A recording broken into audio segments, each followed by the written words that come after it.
साल में करीब 9,900 सरकारी स्कूल कम हो गए। ठहरिए, असली सवाल यह है कि आखिर ये स्कूल कम क्यों हुए? क्या स्कूल बंद हो गए? क्या उन्हें दूसरे स्कूलों के साथ मर्ज कर दिया गया, या फिर इसके पीछे कोई और बड़ी वजह है? और अगर सरकारी स्कूलों की संख्या कम हो रही है तो सबसे बड़ा सवाल यह है कि इसका असर उन बच्चों की पढ़ाई पर क्या पड़ेगा जिनके लिए सरकारी स्कूल ही एजुकेशन का सबसे बड़ा सहारा है।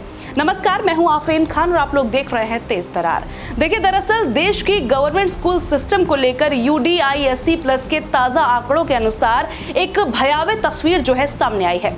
आंकड़ों के अनुसार 2024-25 में देश में सरकारी प्राथमिक और उच्च प्राथमिक स्कूलों की संख्या 8.89 लाख से ज्यादा थी, लेकिन सिर्फ एक साल बाद यानी कि साल 2025-26 में यही संख्या घटकर करीब 8.80 लाख रह गई। यानी आंकड़ों में करीब 9,900 सरकारी स्कूलों की कमी दर्ज की गई। अब इस आंकड़े को सिर्फ एक नंबर समझकर आगे मत बढ़िए, क्योंकि हर स्कूल के पीछे सिर्फ एक बिल्डिंग नहीं होती, वहां बच्चे होते हैं, टीचर्स होते हैं और उन परिवारों की उम्मीद होती है जो अपने बच्चों की पढ़ाई के लिए सरकारी स्कूलों पर भरोसा करते हैं। तो सवाल फिर वही है कि आखिर करीब 9,900 स्कूल कम कैसे हुए?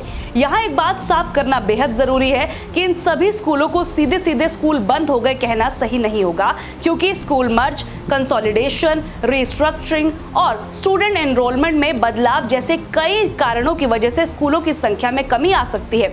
लेकिन अगर स्टूडेंट एनरोलमेंट कम होने की वजह से कुछ स्कूलों को मर्ज या फिर कंसोलिडेट किया जा रहा है, तो सवाल ये भी है कि आखिर सरकारी स्कूलों में बच्चों की संख्या क्यों घट रही है? क्या पेरेंट्स अब प्राइवेट स्कूलों को ज्यादा प्रेफर करते हैं, यानी कि उन्हें ज्यादा प्रेफरेंस देते हैं? क्या सरकारी स्कूलों में इंफ्रास्ट्रक्चर और बेसिक फैसिलिटीज की कमी इसकी बड़ी वजह है, या फिर कई इलाकों में बच्चों की संख्या और पॉपुलेशन पैटर्न में भी बदलाव आया है? अब एक और अहम सवाल, अगर किसी बच्चे का स्कूल दूसरे स्कूल में मर्ज कर दिया गया है तो क्या उसे अब पढ़ने के लिए ज्यादा दूर जाना पड़ेगा?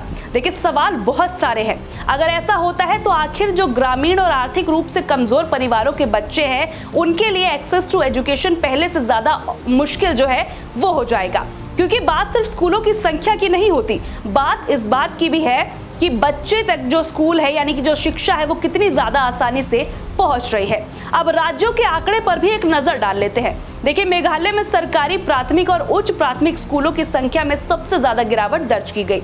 इसके बाद तेलंगाना और उसके बाद आंध्र प्रदेश का नंबर आता है। लेकिन तस्वीर का दूसरा पहलू भी है जिसे ध्यान से सुनिए। बिहार और छत्तीसगढ़ में सरकारी स्कूलों की संख्या बड़ी है। जी हाँ, सही सुना आपने। पूरे देश में ट्रेंड एक जैसा बिल्कुल भी नहीं है। यहाँ अलग अलग आंकड़े जो है वो सामने आ रहे हैं और इसी वजह से अब सरकार से कुछ सवाल सीधे सीधे पूछना जरूरी हो जाता है। सवाल पहला यह है कि करीब 9,900 स्कूलों की संख्या कम होने की एग्जैक्ट वजह क्या है? कितने स्कूल वास्तव में बंद हुए?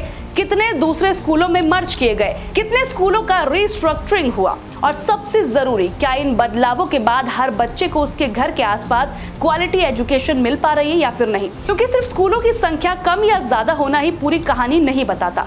जरूरी यह है कि बच्चों की पढ़ाई ना रुके, स्कूल तक उनकी पहुंच जो है आसान रहे और वो घटे ना, और सरकारी एजुकेशन सिस्टम पर लोगों का भरोसा बना रहे। क्योंकि करीब 9,900 स्कूलों की कमी का यह आंकड़ा सिर्फ एक सरकारी स्टैटिस्टिक नहीं, बल्कि इसके पीछे एक बड़ा सवाल छिपा हुआ है।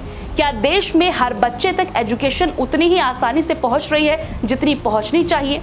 अब देखना होगा कि सरकार इन आंकड़ों पर क्या जवाब देती है और आने वाले समय में सरकारी स्कूलों को और ज्यादा मजबूत करने के लिए, बच्चों के एनरोलमेंट को बढ़ाने के लिए, क्वालिटी एजुकेशन को सुनिश्चित करने के लिए सरकार द्वारा क्या कदम उठाए जाते हैं।